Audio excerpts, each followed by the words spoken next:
날씨 더워지면 진짜 시원한 아이스 아메리카노 한 잔, 에이드 같은 거 정말 절실해지잖아요. 너무 상쾌하죠?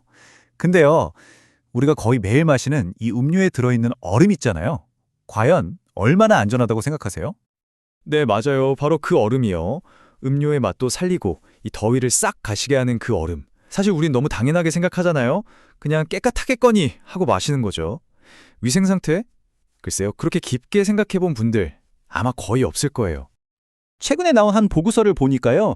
우리가 카페나 식당에서 마시는 얼음 있잖아요. 그걸 수거해서 검사해봤더니 무려 70%, 이 70%의 얼음 샘플에서 세균이 나왔다는 거예요.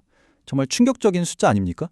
쉽게 말해서 우리가 마시는 얼음 10잔 중에 7잔은 세균이 있을 수도 있다. 바로 이 얘기입니다. 자, 그럼 지금부터 본격적으로 한번 파헤쳐보죠. 이게 그냥 저 가게가 좀 지저분했나 보네. 이런 수준의 문제가 절대 아니에요. 훨씬 더 구조적이고 아주 오래된 문제가 여기에 딱 숨어 있습니다. 이 문제의 시작점을 찾아가 보면 2011년으로 거슬러 올라가게 됩니다. 그때 무슨 일이 있었냐면요. 식약처에서 업소용 제빙기의 미생물 기준을 들어보세요. 무려 10배나 풀어줬어요. 10배요. 사실상 이 결정 하나가 업계 전반적으로 얼음 위생 대충 해도 되겠네 하는 생각을 갖게 만든 신호탄이 된 셈이죠. 자, 이 도넛 차트를 한번 보세요. 현실이 어떤지 그냥 한눈에 딱 들어오죠. 예를 들어 서울에만 해도 카페나 식당 같은 곳이 한 4만 개 정도 되거든요. 근데 이 중에서 위생 점검을 제대로 받는 곳은 정말 손에 꼽을 정도예요. 그러니까 전체의 무려 85%가 위생 관리의 사각지대에 그대로 방치돼 있다, 이렇게 보시면 됩니다. 아니 그럼 대체 왜 이 문제가 해결이 안 되고 계속 이럴까요? 다 이유가 있습니다. 여기에는 크게 보면 구조적인 문제, 제도적인 문제, 그리고 아주 현실적인 문제, 이 세 가지 실패 요인이 복합적으로 얽혀 있기 때문이에요. 자, 첫 번째는요. 우리가 카페 가면 흔히 보는 그 제빙기 자체의 문제예요. 구조적으로 결함이 있다는 거죠. 여기 보시는 것처럼 물탱크나 급수관 구조가 엄청 복잡해서 구석구석 청소하는 게 거의 불가능하고요. 얼음이 나오는 저장고는 또 그냥 뻥 뚫려 있잖아요. 그러니까 먼지 들어가고 직원들 손 닿고 2차 오염에 그냥 그대로 노출되는 겁니다. 이건 박테리아 입장에선 거의 파라다이스죠. 물론 정부도 이걸 모르진 않아요. 그래서 2024년에 엄청 깐깐한 위생 지침을 내놨습니다. 보세요. 매일 해야 할 일, 매주 해야 할 일, 심지어 매달 부품까지 뜯어서 해야 할 일이 빽빽하게 적혀 있어요. 근데 여러분이 사장님이라고 한번 생각해 보세요. 점심시간에 손님 몰려드는데 이 모든 걸 칼같이 시키는 거 솔직히 현실적으로 가능할까요? 바로 이겁니다. 이게 핵심이에요. 심지어 이 정책을 만든 보고서에서조차 뭐라고 하냐면 이거 너무 복잡하고 잦아서 현장에서 제대로 지킬지 매우 의심스럽다라고 스스로 인정하고 있어요. 그러니까 규칙은 있는데 이거 사실상 지키기 힘든 거 다 안다. 이런 웃지 못할 상황인 거죠. 근데 요즘 제빙기는 자동 세척 기능 다 있잖아요. 라고 생각하는 분들 많으실 거예요. 저도 그랬거든요. 하지만 그 진실을 알면 정말 깜짝 놀라실 겁니다.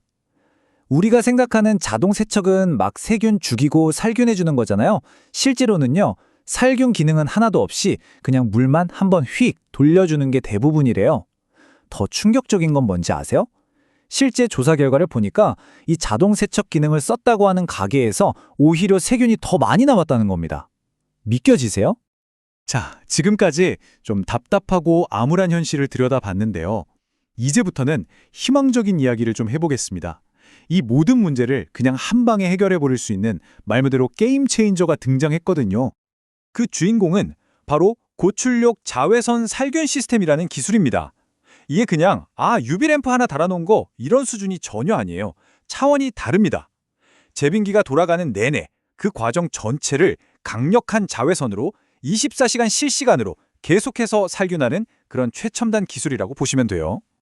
이게 어떻게 작동하냐면요. 원리는 간단한데 효과는 정말 강력해요. 일단 기계로 물이 들어가잖아요. 그럼 얼음이 한번 만들어지는데 보통 한 20분 정도 걸리는데 바로 그 시간 동안 이 UV 시스템이 물을 몇 번 살균하냐면 무려 1300번 이상 살균을 해요. 그 결과가 뭐냐? 99.99% 사실상 세균이 없는 무균 얼음이 그냥 뚝딱 만들어지는 겁니다. 물론 이런 얘기 들으면 에이, 그거 진짜 믿을 수 있는 기술 맞아? 하는 의심이 들 수 있죠. 당연합니다. 자, 이 슬라이드가 그 답을 딱 보여주고 있어요. 일단 정부에서 이건 새로운 훌륭한 기술이다 라는 보건 신기술 NET 인증을 해줬고요. 조달청에서도 혁신 제품으로 딱 지정을 했습니다. 근데 사실 제일 중요한 건 이거죠. 우리가 다 아는 던킨, 베스킨라빈스 같은 SBC 그룹 매장 1,400개가 넘는 곳에서 이미 이 기술을 쓰고 있고 그 효과가 완벽하게 검증됐다는 겁니다. 자, 이렇게 좋은 기술이 개발됐는데 이걸 그냥 쓰고 싶은 사장님만 쓰세요 하고 개인의 선택에 맡겨둘 순 없잖아요. 이제 이걸 우리 사회 전체의 새로운 표준으로 만들어야죠. 바로 그 여정이 지금 시작됐습니다. 이 타임라인을 보시면 그 과정을 알 수 있는데요. 2011년에 기준이 확 풀린 이후에 이걸 다시 바로잡으려는 노력이 계속 있었어요.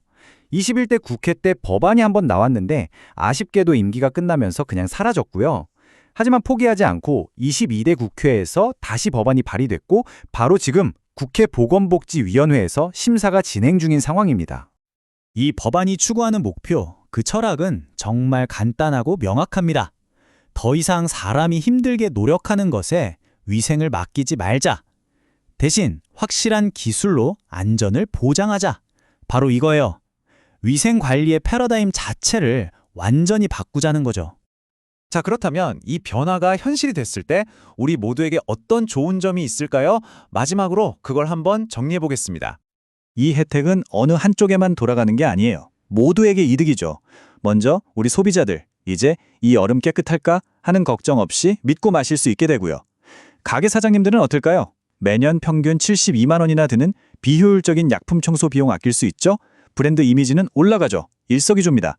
그리고 크게 보면 국가 전체의 국민 보건 수준이 한 단계 업그레이드되는 효과까지 있는 겁니다.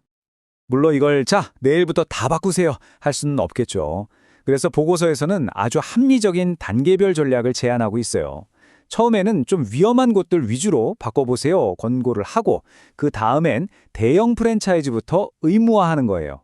그리고 최종적으로는 새로 가게를 열려면 이 기술이 필수가 되도록 만드는 거죠. 당연히 이 과정에서 소상공인분들이 부담을 느끼지 않도록 보조금이나 저금리 융자 같은 지원도 함께 가야 하고요. 자, 오늘 이야기를 마무리하면서 여러분께 마지막 질문을 하나 드리고 싶습니다. 나와 내 가족이 입에 대는 먹거리의 안전 문제, 이걸 언제까지 사람의 선이나 노력에만 기대해야 할까요? 아니면 이제는 완벽한 기술의 힘으로 빈틈없이 보장해야 할까요? 이 질문에 대한 여러분의 생각은 어떠신가요?